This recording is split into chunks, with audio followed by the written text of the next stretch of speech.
அம்மா, எப்படியாவது நல்லபடியா கல்யாணம் முடிச்சிட்டா போதும். எனக்கு வேற ஒண்ணும் வேண்டாம்மா. எனக்கு ரொம்ப சந்தோஷமா இருக்கும். அப்படியே வரதட்சணை பணத்தையும் நீங்க சரியா கேட்டு வாங்கிடுங்க. கல்யாணத்துக்கு அப்புறம் அது இதுன்னு சொல்லக்கூடாதுல்ல. அதெல்லாம் நான் பாத்துக்கிறேன். நீ எதுவும் பேசாம இருடா. எப்படி நான் பேசணுமோ அப்படி பேசி எல்லாம் பண்ணிக்கிறேன். நீ தேவையில்லாம வாய்க்கு இது விட்டுறாத. இங்க பாருடா, ராதிகா பிரச்சனை மட்டும் இந்த குடும்பத்துக்கு தெரியாம பாத்துக்கோ. அதான் நம்ம குடும்பத்துக்கு ரொம்ப நல்லது. நீ கீது வாய்க்கு இது விட்டுறாத அந்த பொண்ணுகிட்ட. அம்மா, அவளை பத்தி எதுக்கு நான் சொல்ல போறேன்? ராதிகாவை நான் அப்பவே கழட்டி விட்டுட்டேன். அத பத்தி நீங்க ஒண்ணும் கவலைப்படாதீங்க. எனக்கு இனிமேலு கனி மட்டும்தான். எனக்கு எல்லாமே கனிதான். வாய மூடுடா நீ முதல்ல. எந்த பிள்ளைய பார்த்தாலும் இதே வார்த்தையை சொல்லிக்கிட்டே திரி நீ. ராதிகாவை முதல்ல பார்க்கும்போது என்ன சொன்ன? இதேதான் சொன்ன. எனக்கு நீ வாழ்க்கை எல்லாமே இந்த பொண்ணுதான்னு. இப்போ அவ சொத்து பத்தெல்லாம் போனதுக்கு அப்புறம் அவளை கழட்டி விட்டுட்டுலாம் வந்திருக்க. உன்னை என்ன தாண்டா பண்றது? அம்மா, என்னம்மா, எல்லாம் நம்மளோட நல்லதுக்கு தான் நான் பண்றேன்.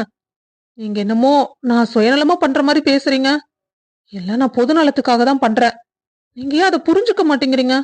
என் மேல சும்மா சும்மா கோவப்படாதீங்க. என் நியாயத்தை கொஞ்சம் புரிஞ்சுக்கோங்கம்மா. நான் அப்படி சொல்லலடா. நீ எல்லாம் எங்களுக்காக பண்றேன்னு எனக்கு நல்லா தெரியும். ஆனா உங்க அப்பா இதையே சொல்லி புலம்பிட்டு இருக்காரு. அதை கேட்கும் போதுதான் எனக்கு கொஞ்சம் சங்கடமா இருக்கும். அதனாலதான் நான் ஏதோ கோபத்துல உங்ககிட்ட பேசிட்டேன். நீ அதை போய் மனசுல வச்சுட்டு இப்படி வருத்தப்படலாமா?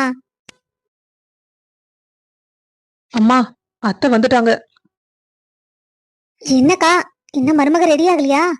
என்ன பண்ணிட்டு இருக்கா? அவ இப்பதான் எந்திரிச்சா. கிளம்பி வரேன்ட்டு இருக்கா. வந்தோடனே முகூர்த்த புடவை போய் முதல்ல எடுத்துருவோம். அப்புறம் அக்கா, நான் இன்னும் கல்யாண தேதி குறிச்சதெல்லாம் அவகிட்ட சொல்லல. அதெல்லாம் நீங்க ஒன்னும் வெளியே காட்டிக்க வேண்டாம். ம், சரிக்கா. தோ மருமகளே வந்துட்டா. கனி, இங்க வா. நானும் இப்படிதாம்மா. பிறந்த வீட்டுல இருக்கும்போது 10 மணி வரைக்கும் தூங்குவேன். சில டைம் எங்க அப்பா வந்துதான் என்னை எழுப்பி விடுவாரு. ஆனா கல்யாணத்துக்கு அப்புறம் அப்படியே மாறி போச்சு. ஏன்னா எல்லாத்தையும் நானே பார்க்க வேண்டியதாயிருச்சு. ஆனா உனக்கு அந்த கவலையே இருக்காது.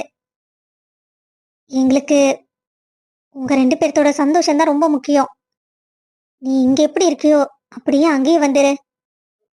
அத்தை, என்ன மருமகளே, உனக்கு என்ன பிரச்சனை? அது இல்ல அத்தை, இப்ப எதுக்கு திடீர்னு இவங்க வந்திருக்காங்க? எனக்கு ஒன்னும் புரியல. நம்ம கல்யாணத்துக்கு முகூர்த்த புடவை எடுக்க போகணும்ல, அதுக்காக தான் அவங்க வந்திருக்காங்க. என்னது, முகூர்த்த புடவையா? அத்தை, அப்போ முகூர்த்த தேதி குறிச்சாச்சா? எங்க ஆளு கனிக்கு தெரிஞ்சது இந்த விஷயம், உன்னை உண்டுலேன்னு ஆக்கிடுவேன். அத மட்டும் ஞாபகத்துல வச்சுக்கோ. அத்தை, அவளுக்கே தெரியாம எப்படி போய் நம்ம புடவை எடுக்க முடியும்? அவகிட்ட சொல்லிதானே ஆகணும். அதெல்லாம் நான் பாத்துக்கிறேன். நீ வாயை மூடிட்டு பேசாம இரு, அது எனக்கு போதும். ம், சரி அத்தை. கனிமா, நீ சீக்கிரம் போய் கிளம்பி வா. நாம வெளியே போயிட்டு வருவோம். வெளியே வா? என்ன சொல்றீங்க? எங்க போறோம்? அது உனக்காக தான். உனக்கு துணி எடுக்கணும்னு சொல்லிட்டு இருந்தாங்க அத்தை. அதனாலதான் சரி நாங்களும் வந்து அப்படியே எடுத்துக்கலான்னு தான் வந்தோம். நான் எப்ப உங்களோட துணி கேட்டேன்? நீ போய் கிளம்பி வா, மத்ததெல்லாம் அப்புறம் பேசிக்கலாம். என்னமோ பண்றீங்க, என்ன பண்றீங்கன்னு தான் தெரியல. இன்னைக்கு நம்ம கோபமே படக்கூடாது. சந்தோஷமா இருக்கணும், பொறுமையா இருக்கணும். இப்பதான் கோபப்படக்கூடாதுன்னு நினைச்சேன். கரெக்டா வந்து முன்னாடி நிக்கிறாரு. ரொம்ப நல்ல மனசு. ராதா, இந்த சாரி உங்களுக்கு ரொம்ப அழகா இருக்கு. அப்படியே பாக்குறதுக்கு ஏஞ்சல் மாதிரி இருக்கீங்க. உங்ககிட்ட நான் எந்த காம்ப்ளிமெண்ட்டும் கேட்கவே இல்லையே. நீங்க எதுக்கு தேவையில்லாம இதை என்கிட்ட சொல்லிட்டு இருக்கீங்க? தேவையில்லாம யாராச்சும் சொல்லுவாங்களா? எனக்கு தேவை, அதான் சொல்றேன். கிரிஷ், ஆ, ஐயோ ராதா, பாத்து. நீங்க கீழே விழுந்தா என் மனசுதான் வலிக்கும். அண்ணனும் அன்னைக்கும் எப்பவும் ரொமான்ஸ் தான். எப்படி இவங்களால மட்டும் இப்படி இருக்க முடியுது? ஏய் தேவா, என்ன பாத்துட்டு இருக்க நீ? அது அவங்க பிரைவேட். நீ எதுக்கு இங்க வந்த? கார்த்திக், நான் இங்க வந்ததுனாலதான் இது இவங்க பிரைவேட் ஆச்சு. 2 பேரும் சண்டை போட்டுட்டு இருந்தாங்க. நான் வந்த வேகத்துல தெரியாம அண்ணி மேல விழுந்துட்டேன். அண்ணி ஸ்லிப் ஆகி அண்ணன் கையில விழுக்காங்க. சரிதான். முதல்ல என்ன விடுங்க. நான் உங்களை தாங்கி பிடிக்க சொன்னனா? நீ விடுன்னு சொல்ற. ஆனா எனக்கு உன்னை விடுறதுக்கு மனசு இல்லையே ராதா. அதான் உன்னை தாங்கி புடிச்சிட்டு இருக்கேன். இங்க பாருங்க, முதல்ல என்னை இறக்கி விடுங்க. முடியாது. என் மனசுல ஏத்தி வச்சிருக்க உன்னை நான் எப்படி இறக்கி விட முடியும்?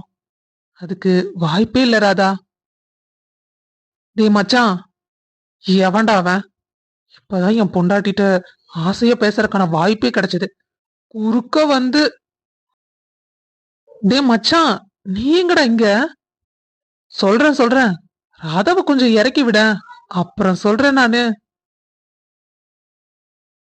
என்ன, உனக்கு அதே மாதிரி பண்ணணுமா? ம், ஆமா. வந்து தொலை. அண்ணா, அண்ணா, சித்தி உனக்கும் அன்னிக்கும் ட்ரெஸ் எடுக்க வெளியே போறாங்களாம். வரக்கு கொஞ்சம் லேட் ஆகும்னு சொன்னாங்க. அதான் உங்ககிட்ட அன்னிட்டே சொல்லிட்டு போலான்னு வந்தேன்.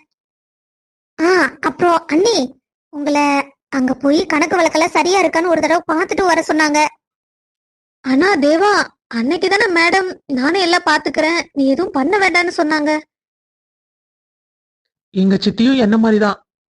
உன் மேல அம்புட்டு பாசமா இருக்கும். நீதான் அதை புரிஞ்சுக்க மாட்டேங்கிற. பேசாம இருங்க கிரிஷ், நான் உங்ககிட்ட எதுவும் பேசல. நீ போ, நான் வரேன். மச்சான், கொஞ்ச நேரம் வெளியே போயிட்டு வரலாமா? நீ போடா, நான் தங்கச்சி மாட்ட கொஞ்சம் பேசிட்டு வரேன். நீயும் என்ன மாதிரி தேவையில்லாம திட்டு வாங்காத. அவங்க ஏதோ கோவத்துல இருக்காங்க போல. சரிடா, நான் பாத்துக்கிறேன், நீ போ. அப்புறம் உன் தலையெழுத்து. சொல்ல வேண்டியது என்னோட கடமை. அம்மா ராதா. என்னண்ணா? என்னாச்சு? உனக்கு இன்னும் கிருஷ்ணல கோபம் போகவே இல்லையா?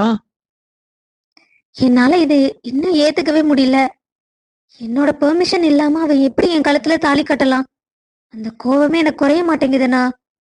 அது மட்டும் இல்ல, என் மனசுல என்ன இருக்குன்னு கூட அவன் தெரிஞ்சுக்க முயற்சி பண்ணல.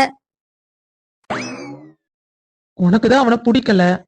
ஆனா அவன் ஏன் உன்னை புரிஞ்சுக்கணும்னு நீ எதிர்பார்க்கற? ஆனா அது ஆ, ராதா, கிருஷ்ணா எல்லாத்தையும் ஜாலியா எடுத்துக்கிற பர்சன். அது உனக்கே நல்லா தெரியும். அவன் மனசுல எதையுமே வச்சுக்க மாட்டான். ஒரு சின்ன எக்ஸாம்பிள் சொல்லணும்னா, அவங்க சித்தி பண்றத வந்த 2 நாள்ல நீ கண்டுபிடிச்ச. ஆனா இத்தனை வருஷமா அவன் கூட இருக்கான். அவன் இப்ப வரைக்கும் புரிஞ்சுக்கவே இல்லையே. இங்க பாரு ராதா, இந்த குடும்பத்துல எல்லாமே அவங்க சித்தி வச்சதான். சரியோ தப்போ, ஆனா அவனுக்கு அம்மாவா நீதான் இனிமேல் சரியான வழியை காட்டணும். நான் சொல்ல வேண்டியதை சொல்லிட்டேன். அதுக்கப்புறம் உன்னோட விருப்பம். கார்த்திக் அண்ணா சொல்றதும் சரிதான். கிரிஷ் என்னோட ஹஸ்பண்ட். நான் ஏத்துக்கிட்டாலும் ஏத்துக்கலைனாலும் அவன் தான் என்னோட புருஷன். அப்படி இருக்கும்போது நான் அவனை வெறுத்து மட்டும் என்ன ஆயிட போகுது? அட, எங்க நங்கையா பையன் இருக்கா? கம்முனு போச்சு. வாங்கக்கா, நாம அவன்கிட்ட சொன்னா நல்ல துணி எடுத்து காமிப்பான். சஞ்சய், அத்தை, நீங்க எங்க எங்க? சஞ்சய், கனிக்கு முகூர்த்த புடவை எடுக்கணும். அதனாலதான் உன் கடைக்கு வந்தா நீ பார்த்து நல்லதா எடுத்து கொடுப்பல்ல. அதனாலதான் இங்க வந்தோம். பார்த்து எடுத்துக்கலாம் அத்தை. எந்த மாதிரி பாக்குறீங்க? நல்லா பிளைனா சின்ன சின்ன டிசைன் போட்ட மாதிரி கொஞ்சம் நல்லதா காட்டுங்களேன். 50,000க்கு குறையாம எடுத்து போடுங்க. சரிங்க அத்தை. தனிகா, சொல்லுங்க சார். இவங்களை கூட்டிட்டு போய் முகூர்த்த செக்ஷனை காட்டுங்க. இருக்கிற புது கலெக்ஷன்ஸ் எல்லாம் எடுத்து காட்டணும். சரியா? Okay sir. வாங்க மேடம். என்ன இவன் என்ன பார்த்துட்டு பார்க்காத மாதிரி இருக்கா? சஞ்சய், சொல்லு கனி. என்னடா பார்த்துட்டு பார்க்காத மாதிரி இருக்க? அது எனக்கு கொஞ்சம் வேலை இருக்கு. வேலையை முடிச்சிட்டு வரட்டா?